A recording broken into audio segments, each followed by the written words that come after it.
할렐루야. 네, 오늘도 은혜의 자리에 오신 우리 성도님들 환영합니다. 네, 또 영상으로 함께하는 우리 성도님들도 환영합니다. 저희가 이제 수요일 날 오전에 이렇게 사랑의 전도단을 시작하게 됐습니다. 그래서 시간이 되시는 분들은 전도의 자리에 꼭 나오셔서 함께 우리가 전도했으면 좋겠습니다. 네, 좋겠습니다. 이제 사랑의 전도단 할 때 제가 이제 간단하게 말씀을 전하거든요. 그리고 나서 오늘은 저녁에 또 서게 됐습니다. 그래가지고 사실 이제 하루에 2번 설교를 하면 되게 부담스럽긴 한데 어떤 분께서 그러시더라고요. 아유 목사님 복 터졌네. 그냥 설교를 2번씩이나 하고 그래서 감사한 일이구나 라고 생각하게 됐습니다. 오늘 말씀 가운데 은혜가 있으시길 간절히 소망합니다. 오늘 우리가 읽은 말씀은 예수님께서 예루살렘에 올라가시기 위하여 준비하셨던 과정들이 기록되어 있습니다. 우리가 51절에 보니까 예수께서 승천하실 기약이 차감해 예루살렘을 향하여 올라가기로 굳게 결심하시고 이렇게 되어 있습니다. 저는 이 본문, 이 첫 글을 읽으면서부터 이상했어요. 왜냐하면 이 글을 쓴 누가가 예수님께서 승천하실 기약이 이르렀다라고 처음 시작하는 거예요. 보통 우리는 어떻게 생각할까요? 예수님께서 십자가를 지실 날이 가까이 오셔서 예루살렘에 올라갔다라고 생각하잖아요. 근데 누가는요, 승천이라는 말을 썼어요. 이게 51절부터 56절까지 이렇게 한 단락인데요. 보면 여기에서 쓰인 단어들이 누군가를 연상하게 합니다. 51절에 보면 승천이라는 말이 있고요. 52절에 보면 사자들을 앞서 보낸다라는 이야기가 있고요. 또 54절에 보면 하늘로부터 불을 명하여 내리게 하리이까라는 말이 있어요. 이 승천, 앞서 보내다, 하늘로부터 불을 내리다 라는 단어를 들을 때 누가 생각나세요? 네, 엘리야가 생각이 납니다. 의도적으로 이 엘리야가 연상되도록 이렇게 쓴 거예요. 실제로 있었던 일이기도 하지만 그것을 의도적으로 이렇게 누가가 쓴 겁니다. 그래서 이제 생각해 본 거예요. 왜 누가는 의도적으로 예수님에 대하여 쓴 글이 엘리야를 생각나도록 했을까라는 거예요. 왜 그랬을까요? 이 누가복음, 우리가 사복음서는요, 그 핵심 내용이 뭐냐면 왜 예수가 하나님의 아들이냐를 보여주기 위해서 쓴 거예요. 그렇지 않습니까? 그러면 누가는요, 이 글을 쓰면서 예수가 구약에서 보내주셨던 선지자들의 맥을 잇는 사람이다라는 것을 의도적으로 표현하는 거예요. 선지자, 하나님께서 보내신 사람이다라는 것을 의도적으로 힘을 실기 위해서 이러한 표현을 썼겠구나라는 것을 알 수 있어요. 그래서 이 예수님께서 승천하실 기약이 차감해 예루살렘을 향하여 올라가기로 굳게 결심하셨다라는 이 말 안에 상당히 많은 부분이 예수님은 하나님이 보내신 사람이구나 라는 것을 표현해 주는 겁니다. 예수님께서 이 승천이라는 말을 이 누가가 쓴 데 있어서는 또 어떤 의미가 있냐면 이 누가복음이 쓰인 것은 이미 예수님께서 부활하시고 승천하신 이후에 쓰여진 것이 아닙니까? 그러니까 승천이라는 단어를 쓰게 되면 이미 앞에 겪었던 예수님의 십자가의 죽음과 부활까지 다 내포하고 있다라는 것을 알 수 있어요. 그러니까 초대교회 성도는 그렇게 인식을 하는 거죠.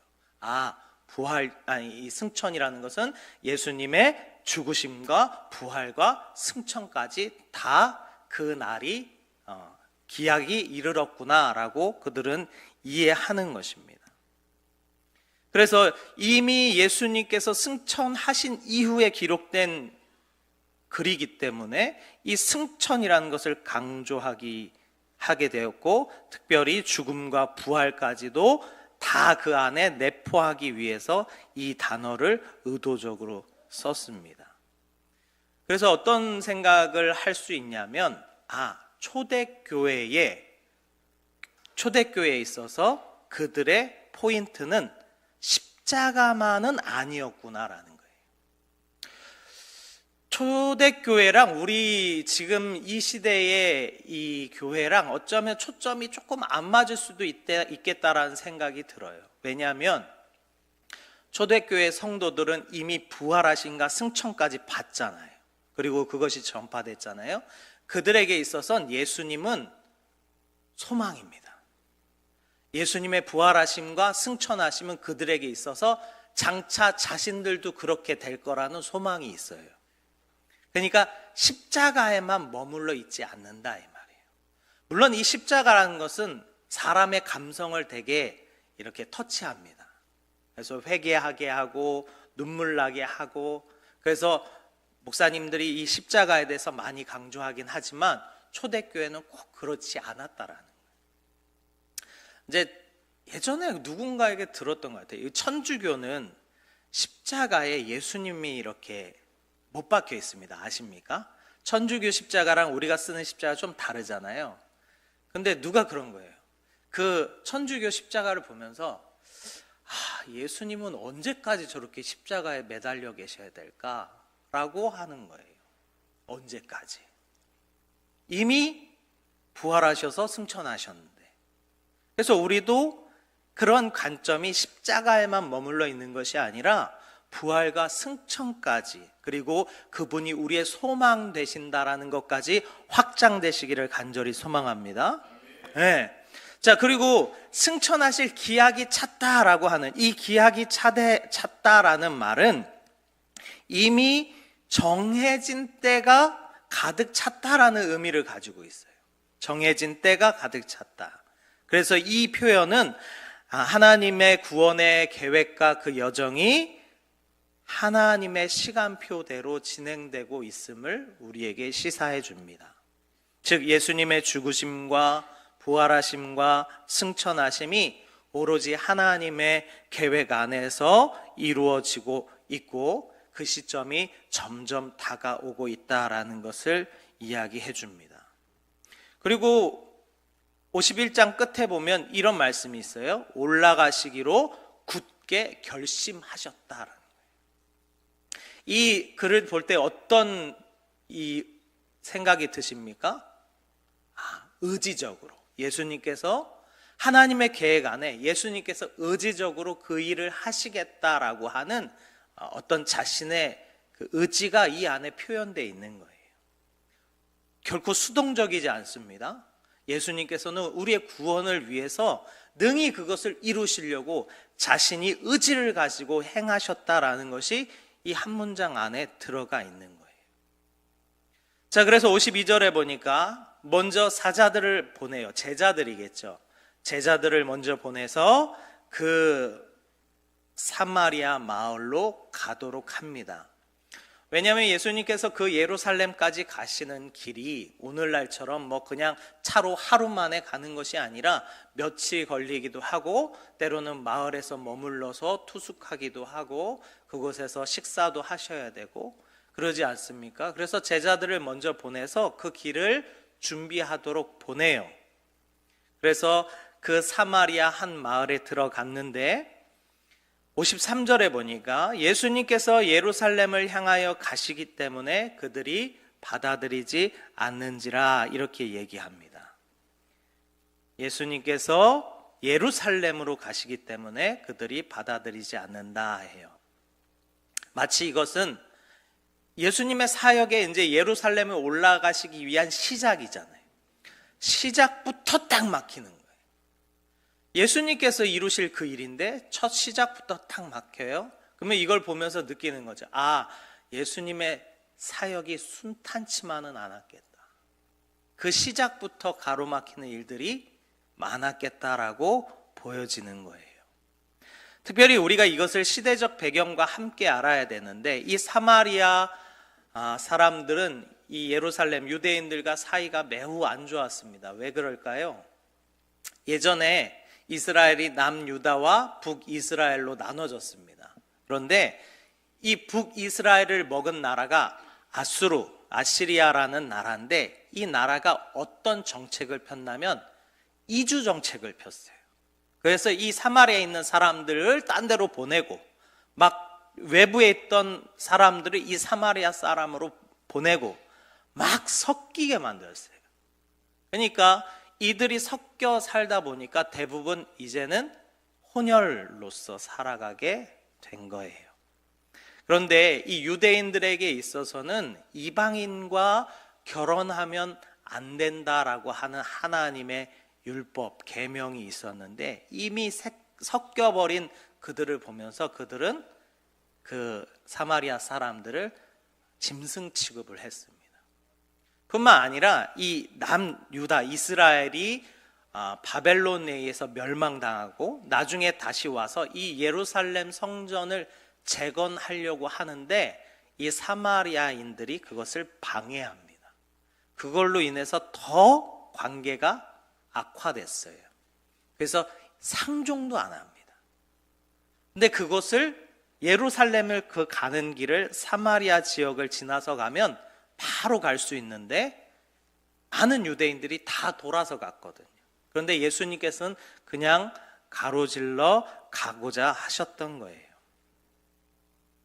그래서 예수님께서 사마리아 지역을 통과하여 예루살렘으로 가시려고 하실 때 이 사마리아 사람들은 예수님께서 가신 것을 가로막습니다. 예수님께서 이 사마리아 지역을 향하여 선한 마음을 가지시고 그들을 구원하실 계획이 그 가운데 있는데, 이 사마리아 사람들은 그거를 모르는 거예요. 우리가 잘 알듯이 예수님께서 선한 사마리아 사람에 대한 비유를 통해서 얼마나 자신이 사마리아 사람들을 생각하고 있는지를 충분히 말씀하시고, 또 사마리아에 있는 수가성의 여인에게 가서 복음을 증거하시고 이러한 일들을 많이 하셨거든요. 그럼에도 예수님께서는 그 마을에서 배척당한 것을 보게 됩니다. 그래서 이 본문은 그 예수님께서 도우시려고 했던, 그리고 품어주시려고 했던 그 사마리아 마을에서도 예수님께서 배척당하고 있었다라는 것을 고발하는 거예요. 그러니까 이제 무슨 일이 일어납니까? 예수님의 제자들이 뭐라 그래요? 엘리야가 했던 것처럼, 예수님, 저기에 하늘로부터 불을 내려서 태워버릴까요? 그래요. 왜 이 예수님의 제자들이 그런 얘기를 했는 줄 아십니까? 제가 아까 엘리야가 연상된다 그랬잖아요. 예전에 엘리야가 이 사마리아 지휘관들에게 불을 내려 태워 죽인 일이 있어요. 지금 남유다와 북이스라엘로 나눠졌을 때 이 사마리아 군인들이 예레미야를 찾으러 왔었거든요. 왕의 명령을 듣고 찾으러 왔었는데, 그리고 왕이 오라고 한다 그랬더니, 너희가 나를 하나님의 사람으로 여기거든 하늘로부터 불이 내려서 너희를 태울 거다 그러는데, 실제로 하늘로부터 불이 내려와 그들을 태워 죽입니다. 이런 사건들이 있었거든요. 그러니까 제자들이 그게 기억이 난 거예요. 그때와 똑같이 예수님을 배척하는 사마리아 사람들이 생각이 난 거예요. 그러니까 뭐라고 말합니까? 예수님, 하늘로부터 불을 내려서 저들을 태워버리시죠 라고 이렇게 이야기한 거예요. 그런데 예수님께서는 엘리야와는 다른 이야기를 하십니다. 뭐라고 합니까? 그러지 마라. 말도 안 되는 소리 하지 마라. 우리가 다른 데로 돌아가자. 이렇게 말씀하셔요. 그러니까 심판의 어떤 이미지였던 엘리야와는 다른 구원의 이미지를 예수님께서는 제자들에게 보여주시게 됩니다. 예수님께서 어떤 구약의 선지자적 그러한 모습을 가지고는 있지만 결코 이 땅을 심판하러 오신 분은 아니다라는 것을 누가가 이 본문을 통해서 이야기하고 싶은 거예요. 그러면서 이제는 예루살렘 그 길로 돌아서 갑니다.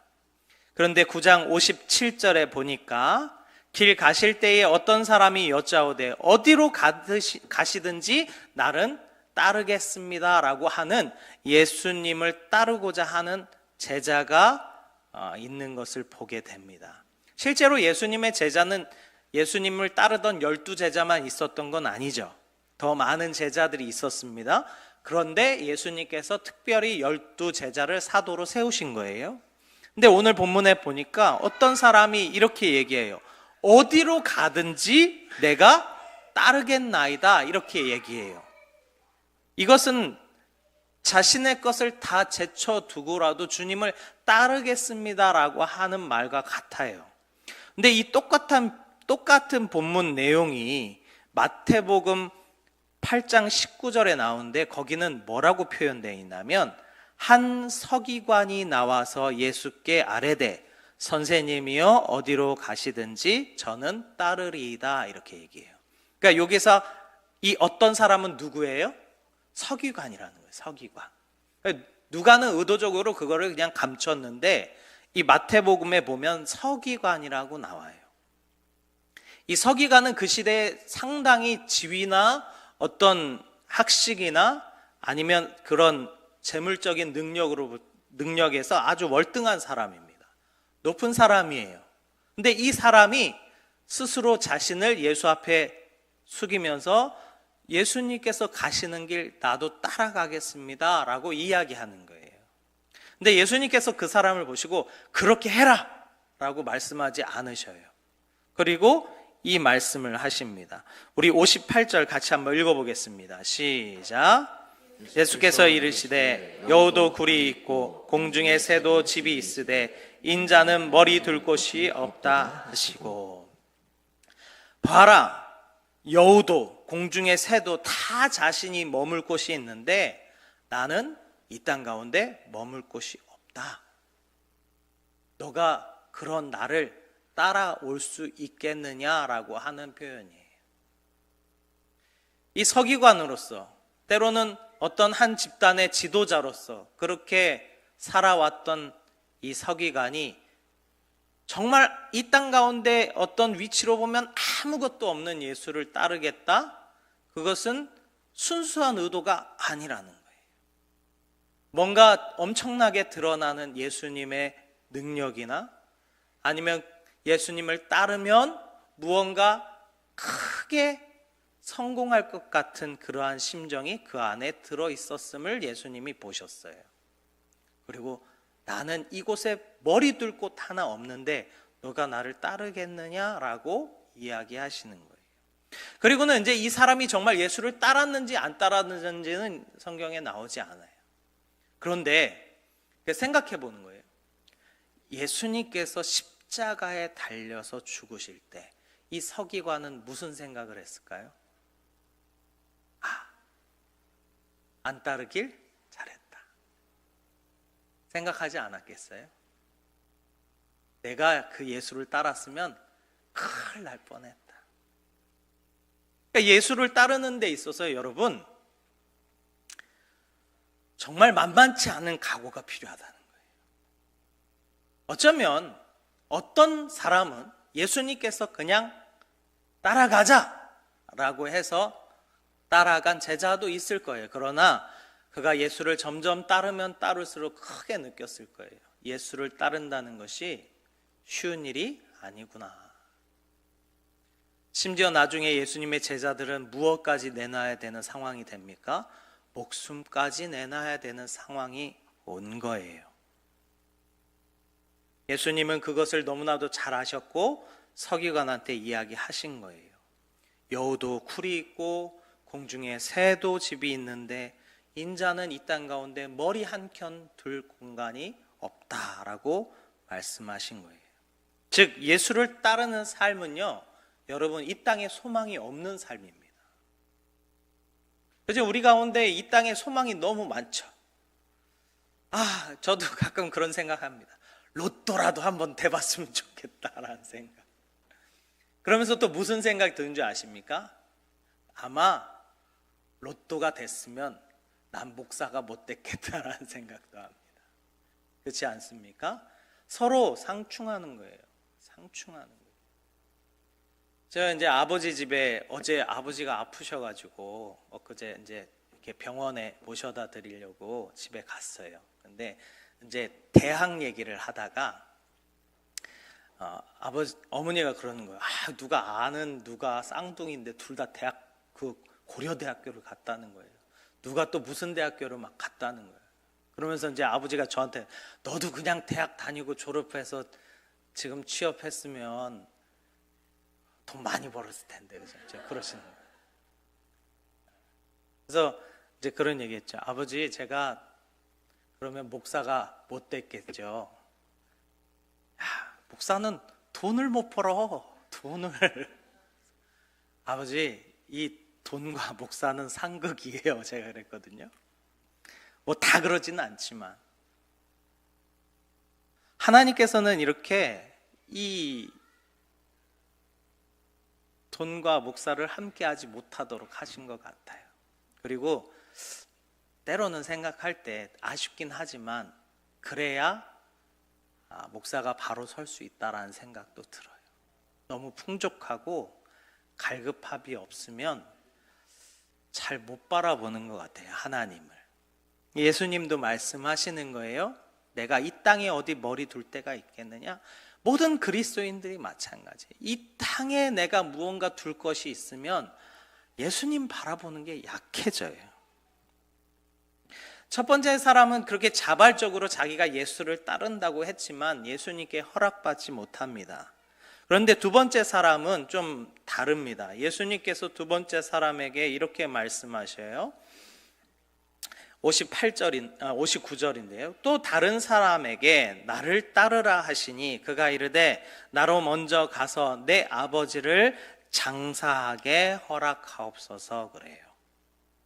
아마도 이 예수님께 부름을 받았던 이 사람은 아버지가 많이 아프셨거나 아니면 돌아가신 지 얼마 되지 않았던 사람이 부름 받았던 것 같아요.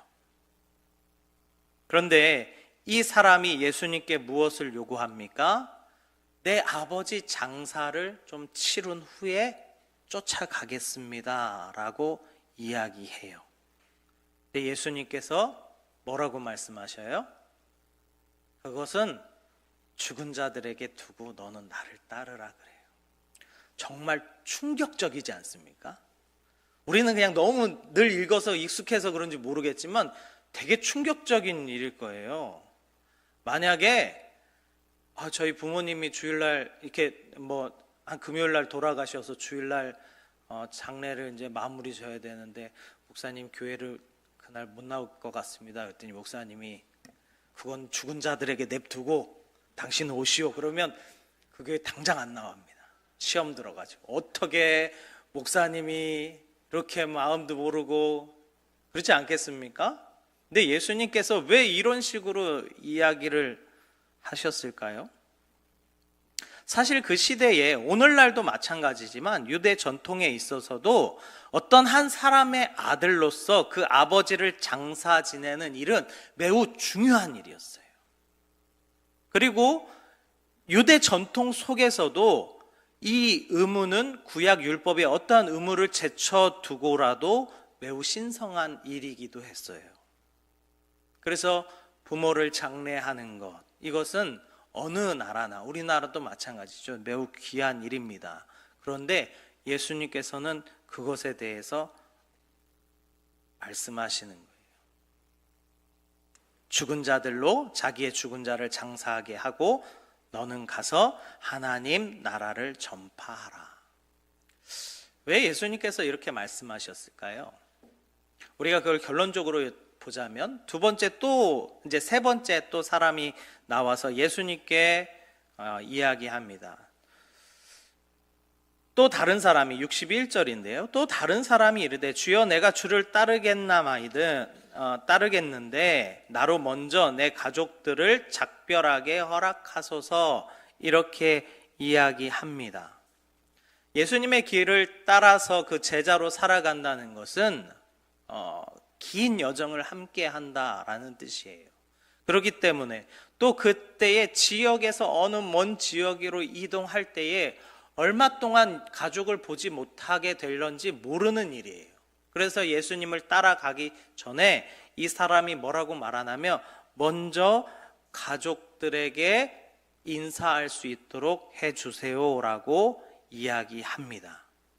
그런데 예수님께서 또 그 사람에게 이렇게 말합니다. 우리 62절 같이 읽어보겠습니다. 시작. 예수께서 이르시되 손에 쟁기를 잡고 뒤를 돌아보는 자는 하나님 나라에 합당하지 아니하리라 하시니라.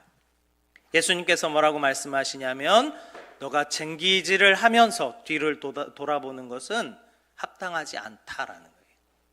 예전에 제가 이제 그 축구 선교회가 있었는데 이제 이렇게 축구 모임을 하게 되면 이 축구 라인을 그리거든요. 그거 아시죠? 이렇게 통에 하얀 밀가루 같은 거 넣고 이렇게 미는 거 있잖아요. 근데 그게 일자로 반듯하게 가려면 요 앞을 보면 안 돼요. 저 그 깃대를 보고 그냥 쫙 가는 거예요. 만약에 갈고 하다가 누가 얘기해가지고 이렇게 뒤돌아보고 요 앞에 길고 이렇게 쭉 가잖아요. 그러면 끝에 가서 그 표대랑 안 맞아요. 그래서 그 표대만 보고 쫙 가야 되는데 예수님께서 그 얘기를 하시는 거예요. 너가 복음을 전하는 일, 하나님의 나라의 일을 전하는 데 있어서 뒤돌아보는, 쟁기질하면서 뒤돌아보는 것 같은 것은 합당치 않은 일이다라는 거예요. 그 말인즉 인사하고 오라는 거 하지 말라는 거예요. 하지 말고 가자는 거예요. 하지 말고 가자는 거예요. 그 참 예수님의 대답이 참 좀 그렇지 않습니까? 왜 예수님은 이렇게 말씀하셨을까? 우리가 이 말씀을 그냥 문자 그대로, 왜냐하면 우리가 그 상황을 모르니까 문자 그대로 이해하는 것은 문제가 있습니다. 아마도 예수님께서는 죽은 자를 장사 지낼 경건한 의무가 지켜져야 한다는 것을 부정하는 것이 아니라 하나님의 일을 감당하는 데 있어서 이 일이 그거보다 더 절박하다는 거예요. 너가 가족에게 인사하고 오는 것이 잘못됐다는 것이 아니라 지금 내 심정이 하나님의 나라의 일을 이뤄가야 되는 이 심정이 얼마나 절박한지 차마 그것도 하지 못할 정도로 하나님의 일을 위하여 달려가야 된다라고 이야기하는 거예요. 여러분, 우리가 하나님의 일을 얼마나 절박하게 생각하십니까? 하나님의 일이 얼마나 중요하다고 생각하십니까? 예수님께서는요, 이 예루살렘에 올라가실 때 무슨 생각하고 올라가시는 거예요? 십자가 지실 생각하고 올라가시는 거예요. 예수님의 심정에 이제 내가 올라가서 그 십자가를 질 터인데 그때에 전파되며 확장될 그 하나님의 나라, 이 나라는 결코 대충 하거나 뒤돌아보거나 쟁기질할 때 앞을 안 보고 뒤돌아봐서 엉망이 돼야 하는 그런 일 정도가 아니라는 거예요. 얼마나 중요한지 아버지의 장례도 치르지 못할 채 가족들에게 떠날 때 인사도 하지 못할 것처럼 너가 그 하나님의 나라를 절박하게 생각하고 있느냐라고 묻는 거예요. 실제로 하나님께서는 구약의 많은 인물들을 보면 엘리사도 엘리야를 쫓아갈 때 사는 엘리야에게 요청을 합니다. 가족들에게 인사하고 오게 해주세요. 그래서 엘리야가 뭐라 그럴까요? 가라. 근데 내가 내게 준 사명 절대 잊지 마라. 원래 엘리사도요 소로 쟁기질 하던 사람이거든요. 근데 집에 가서 그 쟁기질을 하던 그거를 다 태워가지고 소를 싹 불살라서 동네 사람들 쫙 나눠주고 엘리야를 쫓아갑니다.